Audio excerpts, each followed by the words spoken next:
Hi, everyone. Hope you're all doing well.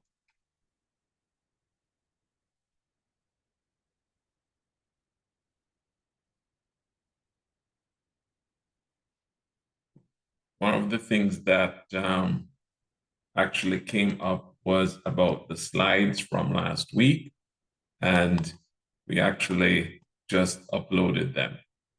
So hopefully, if you didn't get it before, then you can actually go ahead and try to look at that.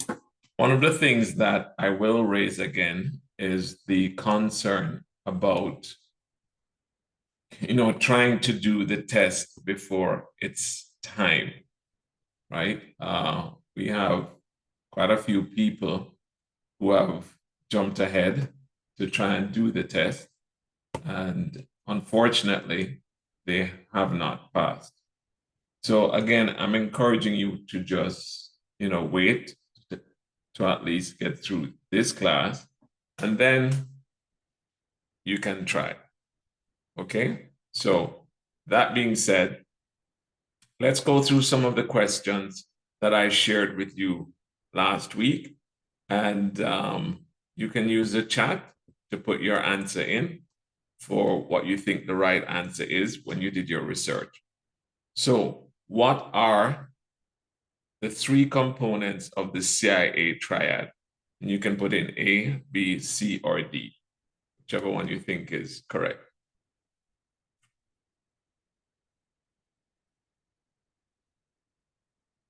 So most people have put in B, and B is correct. Confidentiality, integrity, and availability. Okay? For those of you that put in A or C, you have to remember what the CIA stands for, right? Confidentiality, integrity, and availability, not accessibility and not control. Okay? Question 2, which of the following is a technical control? So A, B, C, or D?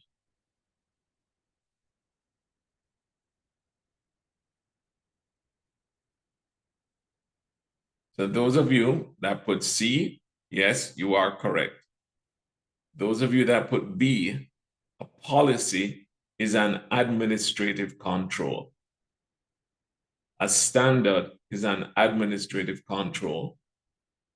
If they had asked for a physical control, that would have been like a camera or a door lock. So question 3, what is the principle of least privilege?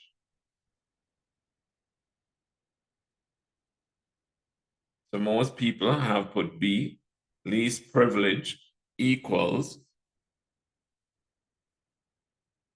minimum necessary access. So correct answer is B. Okay.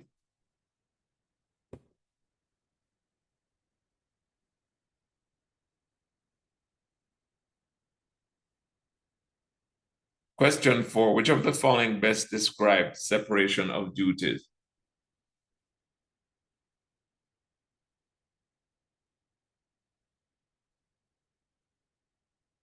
Most people got that right. Correct. B. Dividing responsibilities among multiple people to prevent fraud or an error. In other words, duties divided to reduce fraud or error. Number 5, which of the following is an example of a physical control?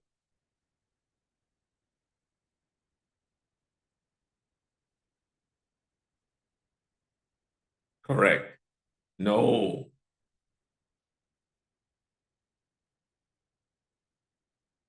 It's B, because physical is a camera, a door lock, a fence.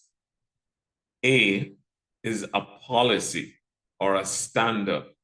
That's an administrative control. Physical versus administrative. Correct, Jason. That was discussed a lot. Versus a technical, which is like a firewall. Okay. Number 6, what is the purpose of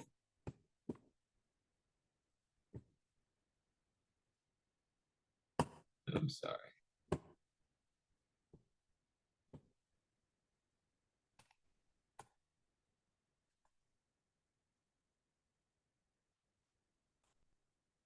I think some more people. What is the purpose of business impact analysis?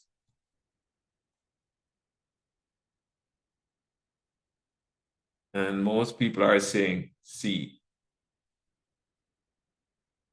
C is correct because the BIA identifies critical functions and impacts. Now, number 7, what does RTO stand for?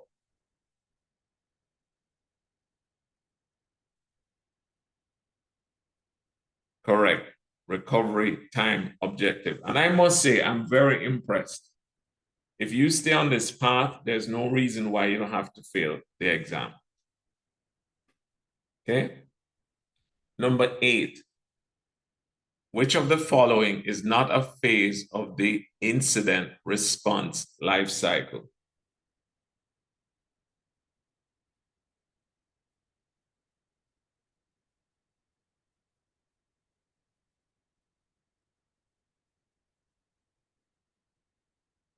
So this one, we're all over the place, which means we have to spend some more time about the incident response life cycle. Investigation is not a phase of the incident response life cycle.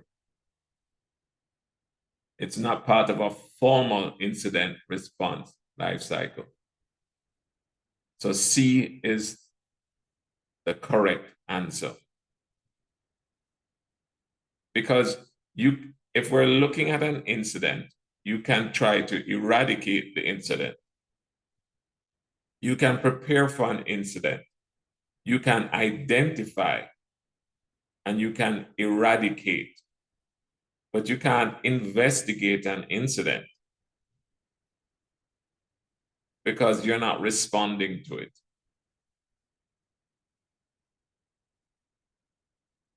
That goes into what is called lessons learned.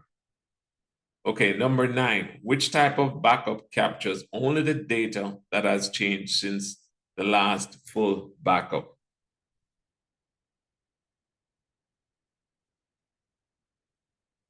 Correct, incremental backup.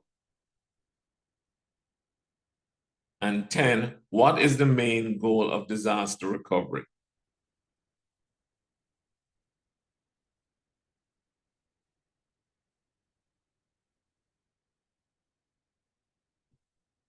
Correct. Restore IT systems and data after an event. So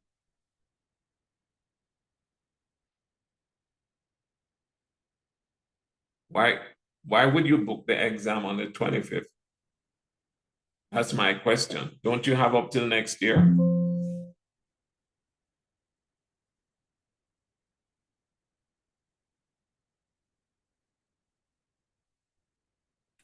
Damilola? It normally gives you a year within which to do the exam.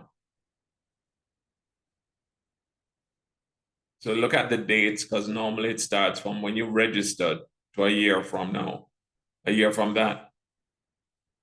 So, because if you fail, you have to pay $200 to do this all over again. You're not going to have access again, right? Depends on how long she signed up, right? So if it says that your last date is the 25th, well, you need to do it by the 25th, which would have meant that you signed up from last year. But if you signed up recently, don't do it until you're ready, because you have to pay $200 to do it all over again and get access to materials and everything else.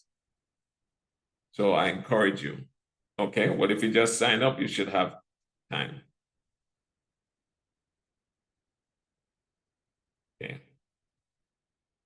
you have to just keep reaching back out with the help desk for any kind of support ticket. I'm not sure, it depends on if you've booked it already, there may be a charge for that. Okay? You should not book the exam until you are ready.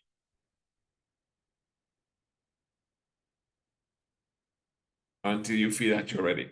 So we're looking at CIA, security controls. Remember the concept of defense in depth, least privilege, separation of duties, governance, risk management, all of those lovely things that were listed for you.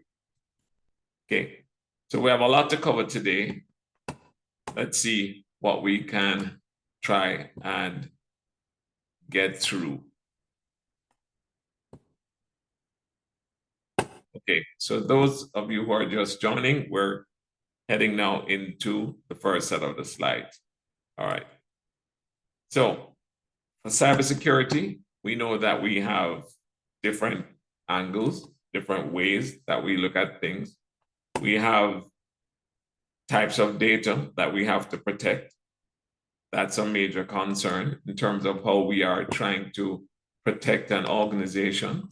We have to look at the best practices in handling the data and data handling in itself. That, again, is another important area. We have to look at emerging trends and future directions. So cyber is partially focused on the financial impact to the business, right? And that's the financial impact of the breach itself, because the data breach can result in financial loss. It can be reputational loss, which then becomes financial loss. So we know that you're always going to have different ways that people and organizations have to protect themselves. So you're looking at your reputational damage, and then there is compliance and regulation. So if you are, for example, in the health industry, you are going to fall under regulatory requirements to protect the personal health information, PHI, of your customers or your patients. And if there is a breach, then you are held accountable.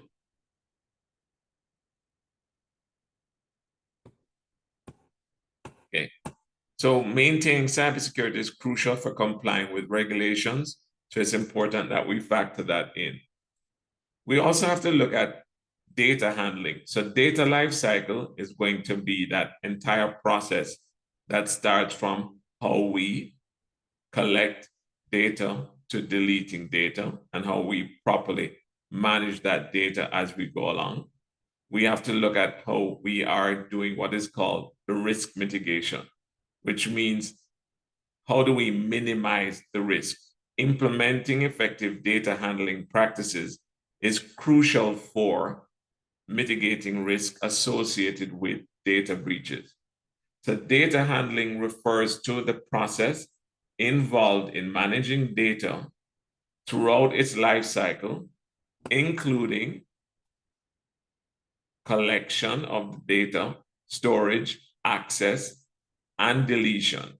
So we're going back to that thing about eradication, right? Life cycle, you need to know the life cycle and all of the components. Effective data handling practices is going to help to reduce these risks. So what are some of the key challenges?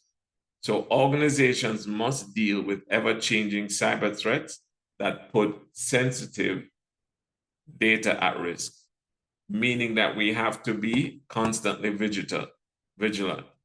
We have to look at, are we compliant based on the industry that we're in? If we are in banking, how are we protecting our customers' information?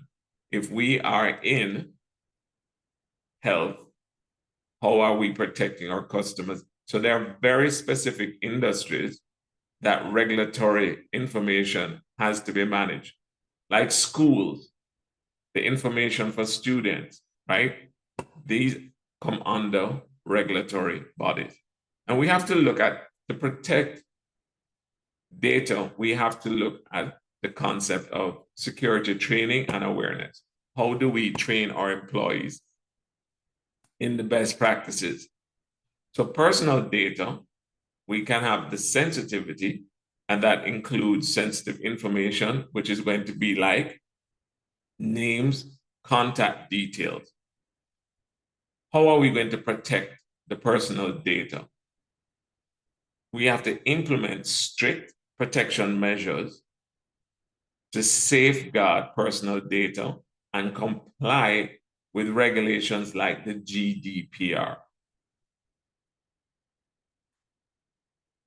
Financial data is very important because this is going to include bank account details and your transaction history. That is critical for personal and business security. And this type of data is often targeted by cyber criminals. So this, again, is something that's critical that we have to look after. When we're talking about corporate and intellectual property, we have the importance of corporate data, including sensitive business information and intellectual property. It is vital for maintaining the competitive advantage, and protecting this data is essential for a company's long-term success.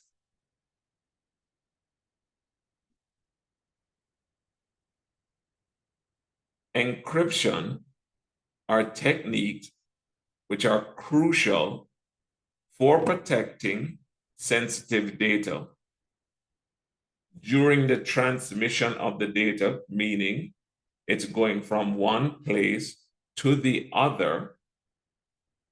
I am speaking to you, or what you're seeing is in plain text, meaning it can be plainly seen, or I can encrypt it and then it becomes cipher text, CIPHER.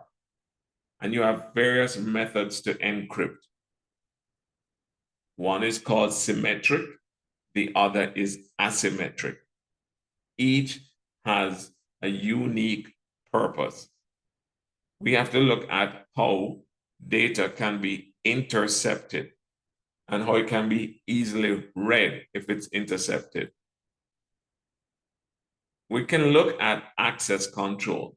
Effective access control and authentication mechanisms are essential for safeguarding sensitive data. So by limiting access to authorized personnel, organizations can reduce the risk of data breaches.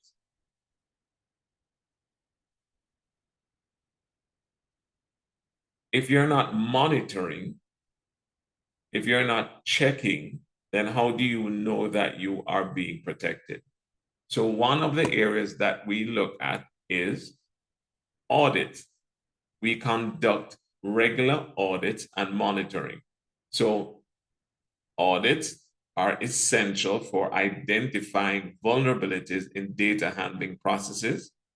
We know that monitoring data handling processes continuously ensures compliance with security policies and helps detect potential threats in real time. And it is helping you to be proactive in cybersecurity.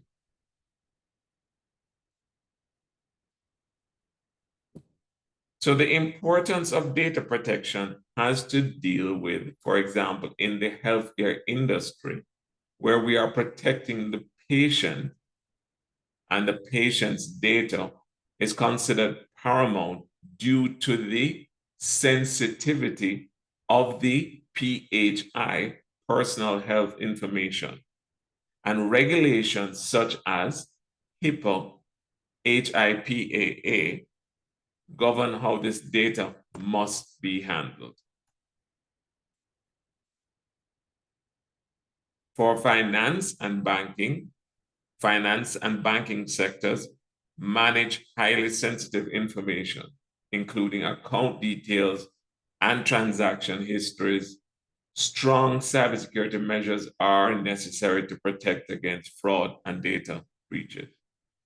So for those of you who are joining late, just a reminder that quite a few people have booked their exams very early. And I think 8 people took it and only 1 person passed. Anybody who has to do a resit of the exam is going to have to pay $200 to access the course and the exam. So I encourage you to complete the studies and the testing before doing the full test. Okay.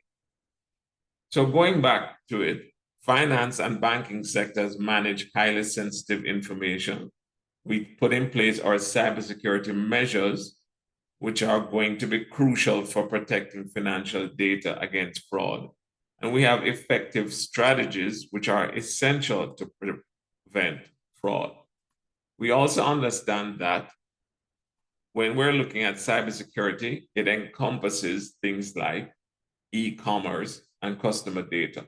Because with e-commerce, businesses must protect customer data, including payment information and personal details. It requires us to implement robust data handling practices, which is crucial for maintaining customer trust and compliance. Secure data handling. One of the things that is discussed is the concept of blockchain technology. And blockchain technology offers a promising solution for secure data transactions because it provides transparency and security in data handling. Its decentralized nature enhances data integrity and trust. We also look at the concept of decentralized integrity. The decentralized nature of blockchain is coming into play because of crypto and cryptocurrencies. So there's a lot of conversation about how do you protect that type of data and financial transactions. We also have to look at the concept of AI, or artificial intelligence, in data security, as it is increasingly being utilized in data security to identify and respond to threats in real time. So AI-driven solutions enhance the ability to protect sensitive data effectively.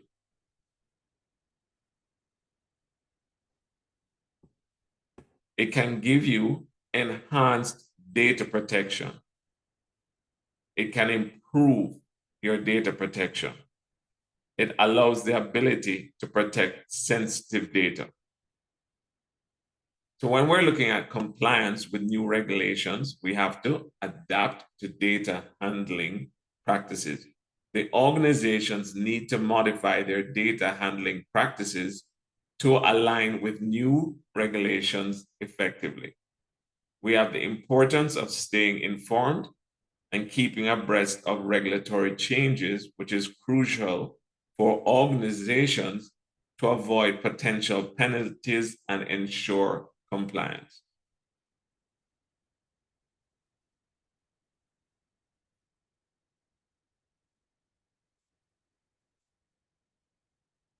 So in conclusion, for the importance of cybersecurity, cybersecurity is a critical aspect of modern data handling practices.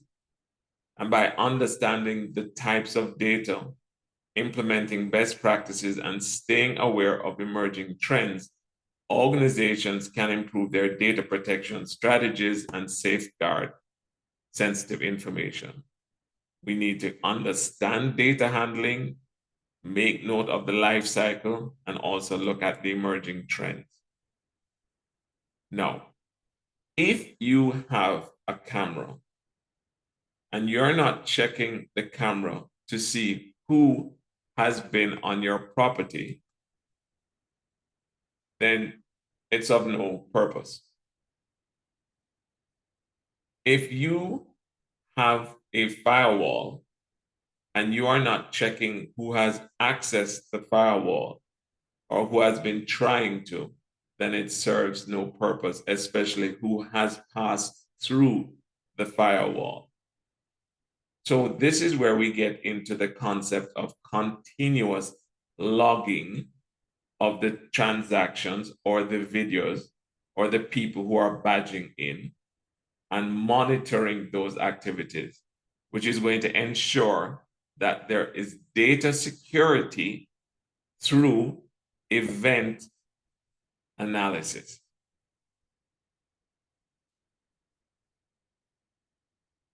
So we're looking at cybersecurity logging, effective logging systems, monitoring and analyzing security events, data security, and best practices. So logging and monitoring actually form the backbone of cybersecurity defense. Understanding their importance helps organizations identify threats and respond to incidents effectively. So when we look at the importance of logging and monitoring, detecting security incidents through logging and monitoring is going to help the organization identify security incidents quickly and facilitate timely responses. We're going to have insights into system performance and forensic analysis post-breach. In other words, forensic means to investigate after the breach, and it cannot investigate properly if you don't have the data to analyze how the breach occurred. So that's why the logging is so important. So logging refers to the collection of data regarding system events, while monitoring involves the real-time analysis of these logs to identify abnormal activities. Understanding these concepts is essential for effective cybersecurity.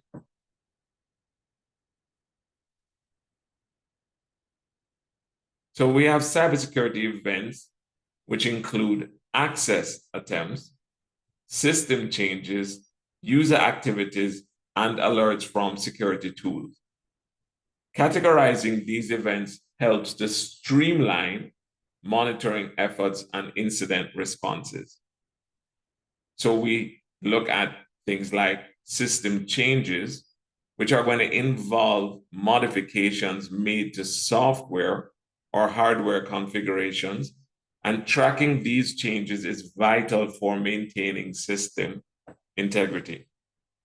We have user activities, which are actions that are taken by an individual on systems. And we need to understand these activities, and we need to calibrate our security alert to notify our team of things that are happening. If you set the alerts too high, it means every single thing that happens is going to make you feel that it's a full-blown breach. And if you set it too low, it means that there are certain things that are going to pass through that you should have noticed. So you have to kind of find that sweet spot in your security alert system, because otherwise it's going to be kind of like a fire alarm going off all the time when it was just some simple thing that was occurring that raised the alarm.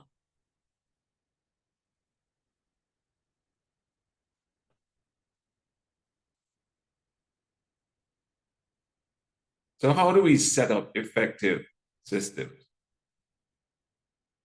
To set up an effective system means selecting the right logging tool, which is crucial.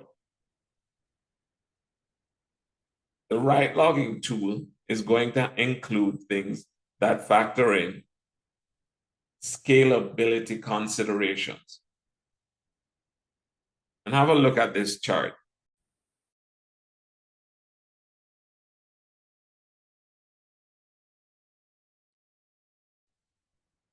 Scalability is the ability for the tool to expand and can handle growth without compromising performance.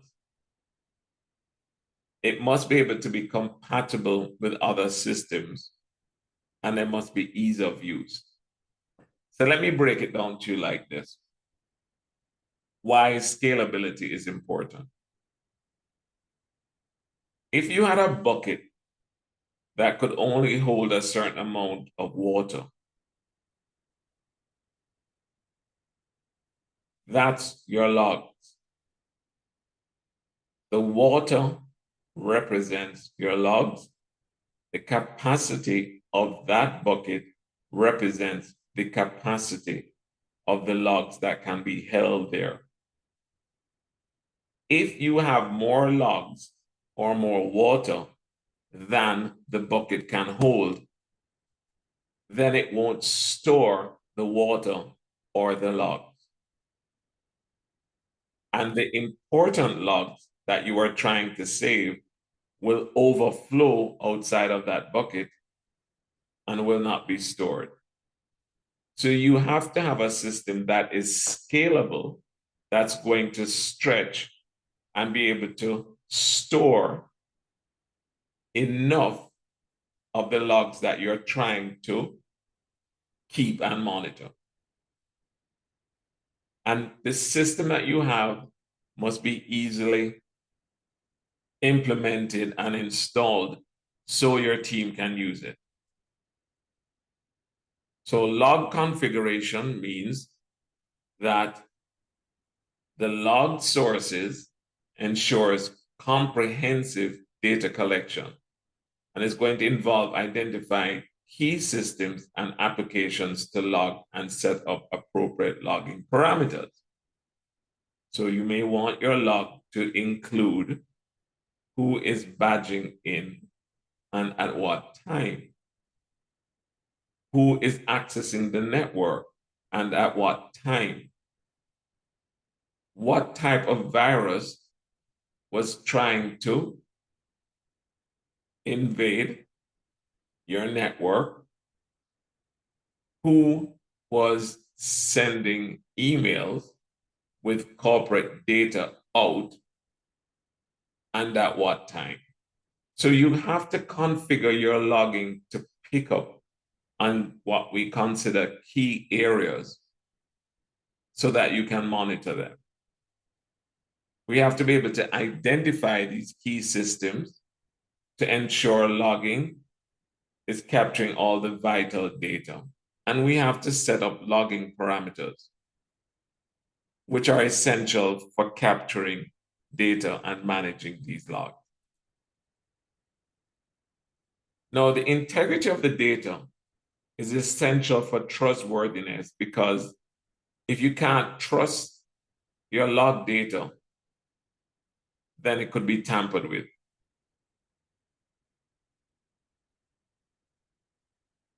Somebody asked about a session of practice test. Yes, we'll think about doing that. We're looking at securing log files. We have to secure them because if I was the person that was an employee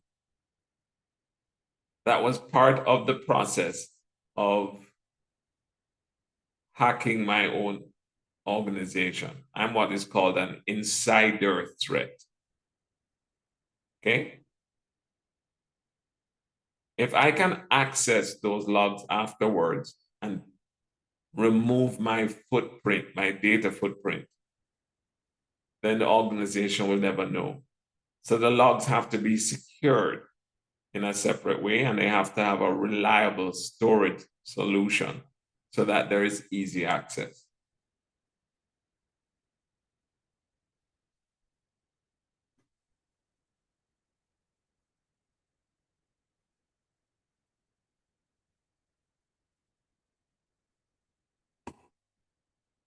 I prefer that we waited to the end of the class, and then I'll deal with all of these questions. But the exam is not like a CompTIA Security Plus type how to implement a firewall.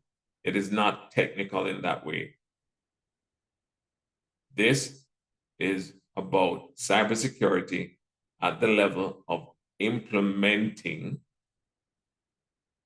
the actual environment, not where it may tell you about where you would place a firewall.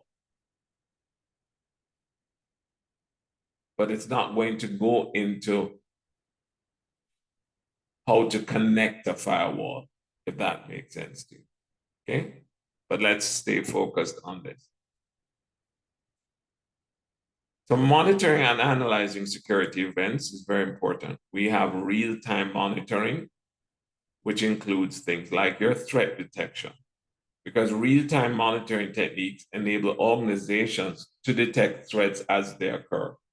And this includes using automated tools and dashboards to visualize data for quicker decision-making. We have automated tools that are used for monitoring, and we have data visualization. We have to correlate the data. Event correlation involves analyzing multiple logs to identify patterns indicative of a potential threat. That means we're combining the fact that John is badging in at 2 a.m. in the morning. That's one log. John is sending out emails with corporate data at 2:30 in the morning. And John is also trying to access sensitive data, and the firewall is picking up that. So you're correlating all of that data to give you an alert and to create a picture of what's actually happening. Because automated alerting systems can notify security teams of suspicious activities once they are calibrated. So we have the importance of what is called an anomaly. Something strange. Anomalies in logged data can indicate security breaches or system failures. Organizations must have a response plan to investigate and mitigate these incidents swiftly. We have to understand the response plan necessity, and we have to have swift investigation and mitigation. We have to respond quickly. We have to have a plan about how is it that we're going to respond to an incident or an event. So when we're looking at real-world data security events, we need to understand how logging and monitoring would operate.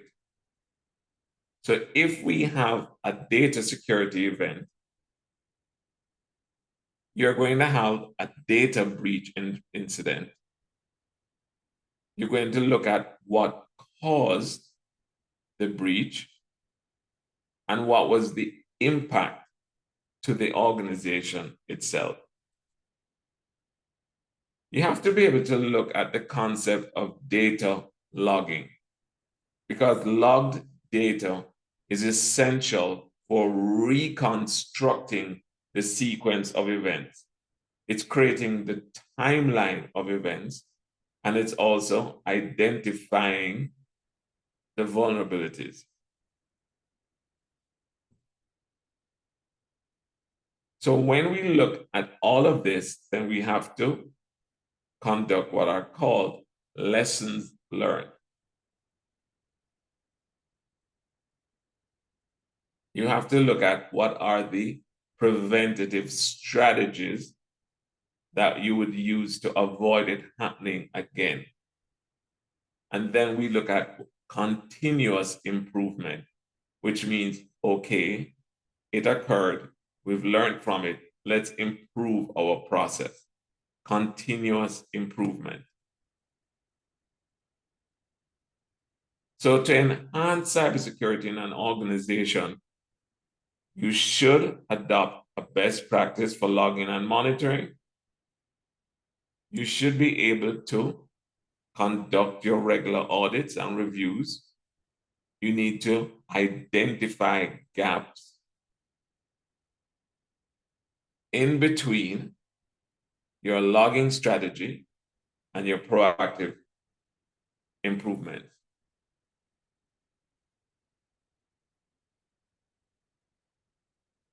There is a question about, do we have to know the NIST codes?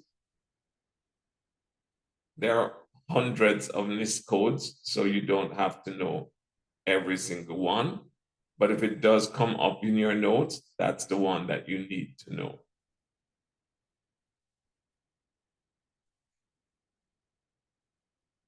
We need to know the importance of compliance. Organizations must prioritize compliance to protect against potential legal issues. So you have compliance and you have industry regulations. GDPR. So in your time, read up about GDPR and HIPAA. GDPR is for the European Union. HIPAA is the US Health. It really needs you to understand why those are important as it relates to privacy and the protection of sensitive data, and how we can avoid legal repercussions.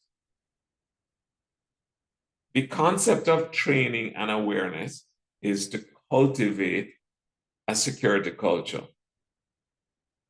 Your organization must invest in training and awareness programs for their employees and for their customers to promote a culture of security. So educating your staff about the importance of logging and monitoring can significantly reduce risk. So we looked at the importance of logging, that effective logging provides valuable insights and data for identifying security breaches and vulnerabilities in an organization. We looked at monitoring best practices, and implementing best practices in monitoring ensures early detection of threats, and learning from past events tells us that analyzing past cybersecurity incidents are going to help organizations.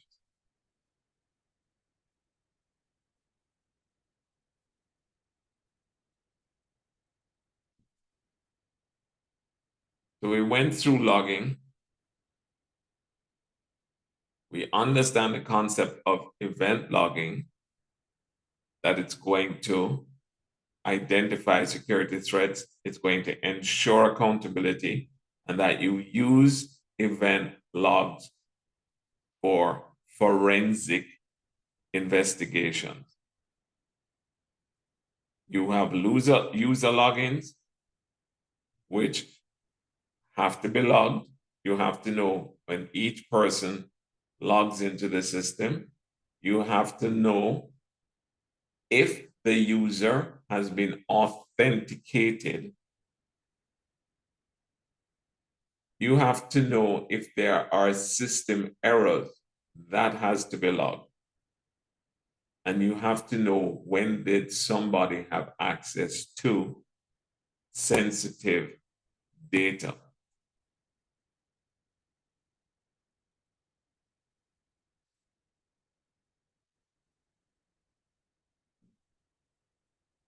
So standards again: GDPR,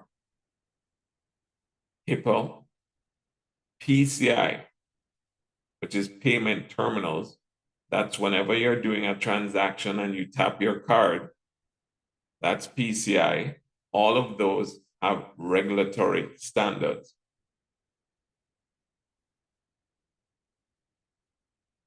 Those are all at a higher level in terms of what the government requires or a particular body requires of an organization in how they conduct their business.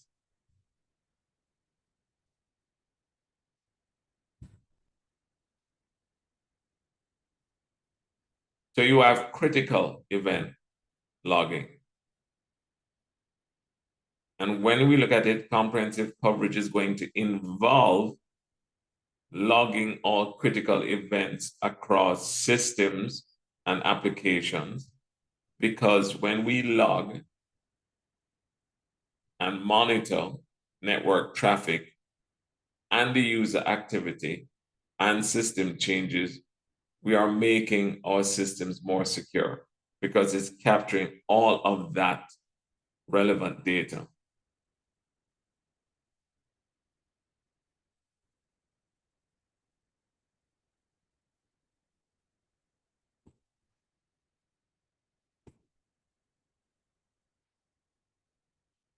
Logs can be encrypted, yes.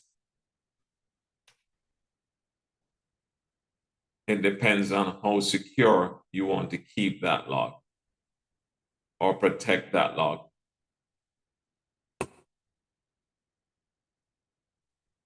Timestamp synchronization.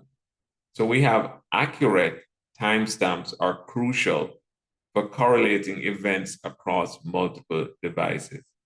An accurate timestamp synchronization across devices is essential for correlating events and conducting effective analysis. So you look at the concept of implementing protocols like SMTP, Network Time Protocol, which will help to maintain consistency. It's putting a timestamp across devices. Timestamp synchronization can be used in finance, telecommunications, and data analysis. So not to go too far down in the weeds, but let's look at it this way. If your devices aren't synchronized, hackers use timing to breach a system. That's why we hear of terms like session management, meaning that the portal that you're in, if you left it open for too long, like your banking app, it'll shut you out. So it wants to make sure that everything is synchronized in a way that the system is going to open and close digital doors within the time stipulated.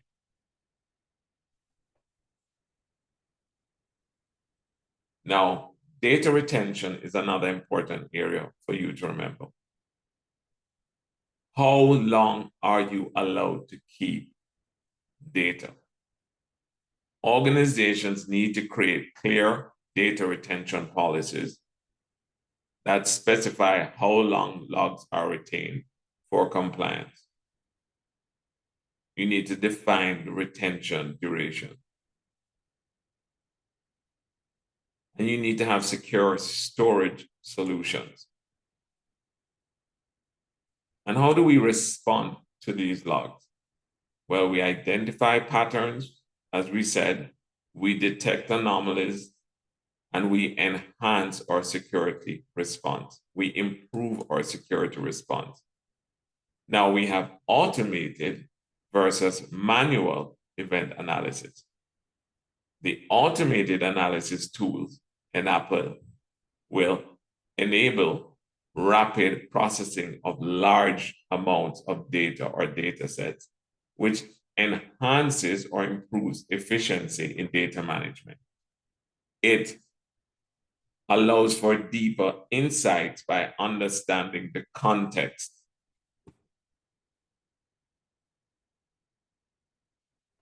It combines automated and manual methods in your security operations, leveraging the strengths of both techniques. We know that we must have our incident response team that is planning to respond and has a full plan so that we can effectively address and mitigate threats as they arise. And that plan has to outline the roles, responsibilities, procedures for addressing these incidents.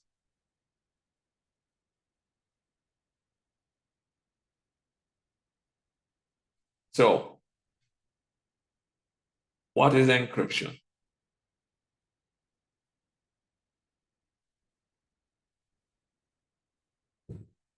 Encryption transforms readable data into a secure format, making it unreadable to unauthorized users.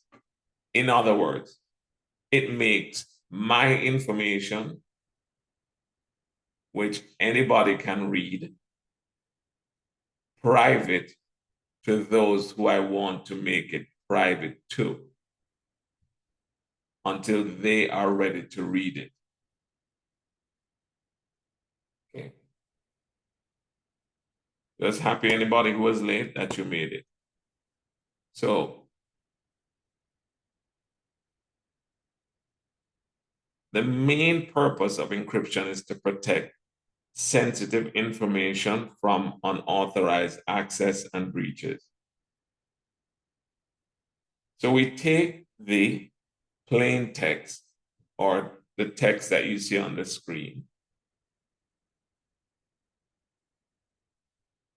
and we make it unreadable, which is ciphertext.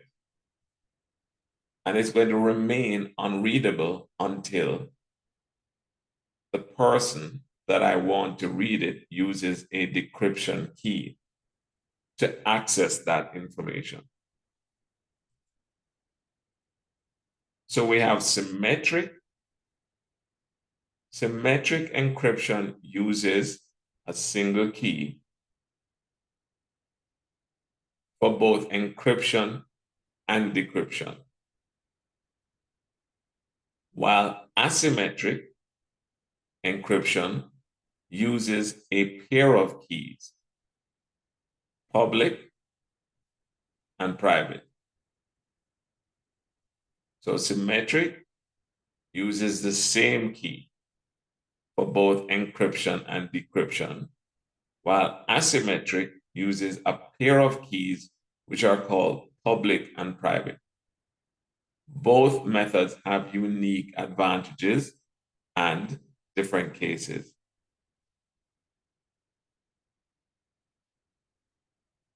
The advantage of symmetric is that it's faster because it's a single key and requires less computational power, making it suitable for large data volumes. The advantage of asymmetric is that it provides enhanced security by allowing secure key distribution without sharing the private key.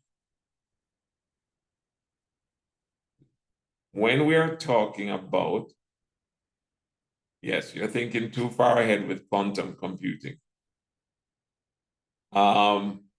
Symmetric encryption, like AES, Advanced Encryption Standard, is a widely used symmetric encryption. So if the question comes up that which of the following is symmetric, then you know AES. If asymmetric comes up, then the term RSA, or reverse Shamir-Alderman, is well known for asymmetric encryption algorithm that uses a pair of keys. Or the question might be, which one uses a pair of keys for secure data transmission, RSA or AES?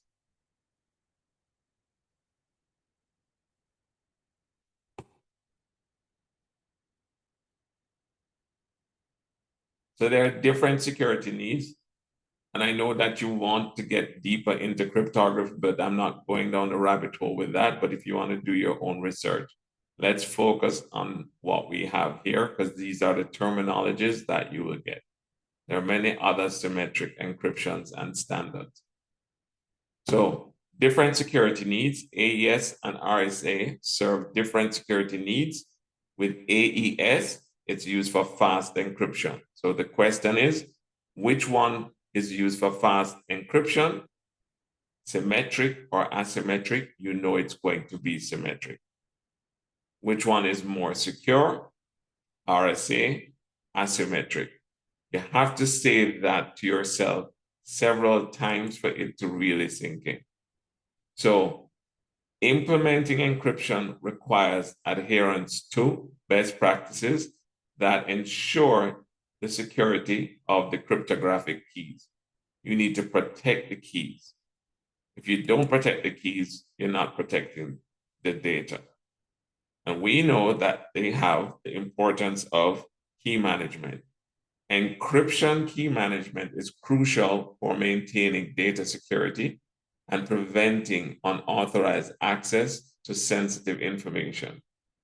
We have key generation policies, where establishing policies for key generation ensures that keys are created securely and with appropriate complexity to resist attacks. So for key rotation and destruction, we have regular key rotation and secure destruction of old keys, which are essential practices to minimize the risk of key compromise. The key takeaway, or the main takeaway, is that you have to manage your keys. You have to know that they are stored securely, they are destroyed securely, and that they are safeguarded. So data encryption should happen at rest and in transit. It is essential for safeguarding sensitive information from unauthorized access. You don't need encryption for authorized access. You want it for protecting from unauthorized access to ensure the data security. This prevents unauthorized access during storage, like in a database or a data warehouse, and while it's being transmitted over network. It is not as critical to encrypt while you're using it, because you have to see what you're creating. So when you're storing the data, that's when it's most critical, that you don't want anybody to access your health, your banking, your critical database. So you encrypt that data. And you want to make sure that when you're transmitting it from one point to the other, that you don't have a man in the middle or somebody trying to access that data. So at rest and in transit are the two key areas. So you have to look at your system compatibility. You have to make sure that you understand the performance impact, because the implementation of encryption can affect the system performance and the user experience, because you want your customers to feel that it's a seamless user experience.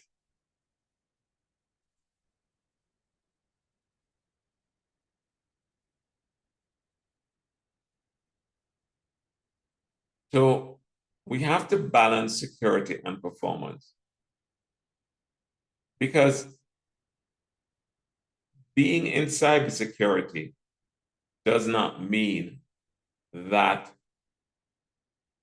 you are going to put everything in place to secure the organization. So when we say how is the user experience going to get impacted due to encryption, if you have a lot of security and high encryption on it, it's going to make it slower to decrypt it. So this is one of the examples that I'll give you. Transactions in many cases are encrypted. Sometimes people will say, why is McDonald's so profitable or successful? Or like a Starbucks, or like any kind of fast food restaurant that you have in your area that has a drive-through. The transaction is still encrypted when you're paying for it. But if you have a high level of security, so let's say you're going in to pay for a $2 cheeseburger, and then it says to you, okay, well, you need to put in your card. You now need to put in your PIN for the transaction. It's going to send you a code to make sure that you are who you say you are on your phone. That's affecting the customer experience and the performance for a $2 burger. Now, if you go to the hospital and they're going to pull your records, or you go to the bank, you're going to have higher levels of security, where it may ask you for a password. Then it may ask you for something that you are, like a retina scan, or you may have to use a token, a second form of ID, right?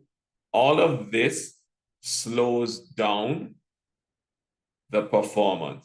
So you have to balance security, right? As Jason says, ease of access versus security, right? User experience considerations. So cyber, which you are now part of, must never be seen as a blocker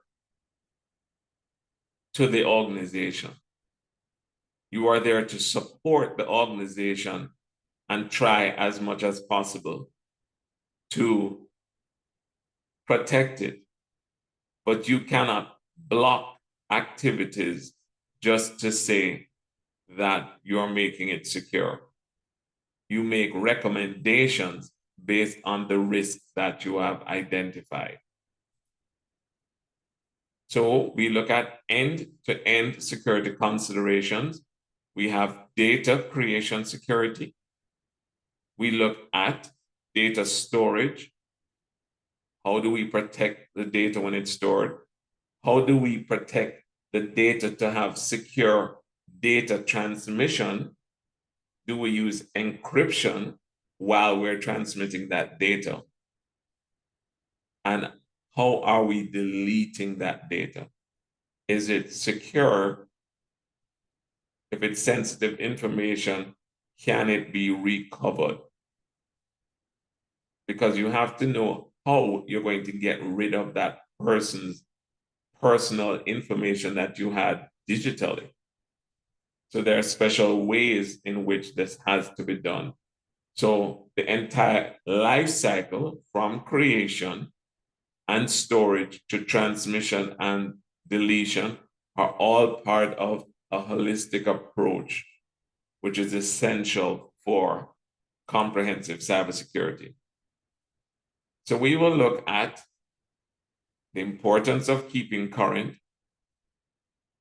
understand terminologies like next generation firewalls, new technologies for logging, monitoring, and what are some of the advancements in encryption. So cryptography, as we have said, is plain text, like plain writing, like what's on the screen. You add a key to it. The key is going to create an algorithm that jumbles it up to create ciphertext. So let us say you want to write a letter to your friend and want to ensure that only the friend can read its contents. How would you prevent the prying eyes of all of the intermediaries or the middle people from not seeing it? That is, how do you prevent the postman or the concierge in your building or one of their friends from reading that letter? And you start with an unscrambled letter that anyone can read, and that is called plain text. To scramble the contents of the message, you need an encryption algorithm and a key. The encryption algorithm uses a key to scramble the contents of the message, and this encrypted message is called ciphertext. And that's the process of encryption. When your friend gets the message, they will need to descramble it using the algorithm and the key. So your friend also has a copy of the key and the algorithm, and they're able to read that message. But the postman, the concierge, all of those people never had a copy of that key. And just as a reminder, symmetric, and we're going back over some of it, Christina. Symmetric versus asymmetric is a comparison that's often used in the world of cryptography and computer security. Symmetric encryption involves using a single key to encrypt and decrypt data, while asymmetric uses two keys, one public and one private, to encrypt and decrypt data. That's your answer right there. Don't overprocess it. Imagine symmetric encryption as a single key that locks and unlocks a treasure chest.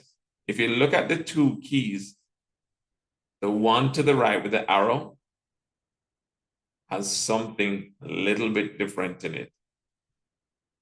Key to open and the key to lock has a separate little piece in it. So symmetric encryption has a single key that locks and unlocks a treasure chest, while asymmetric uses two keys, a key to lock, which is public, and a different key to unlock, which is private. What is an example of an asymmetric key? An asymmetric key encryption is used where there are two or more parties involved in the transfer of data. This type of encryption is used for encrypting data in transit, that is, encrypting data being sent between two or more systems. And the most popular example of asymmetric is RSA. Another example for you. Your friend sends you the box and the public key used to lock it. You place the object in the box and use the public key to lock it. You send the locked box to your friend and he unlocks it with his private key.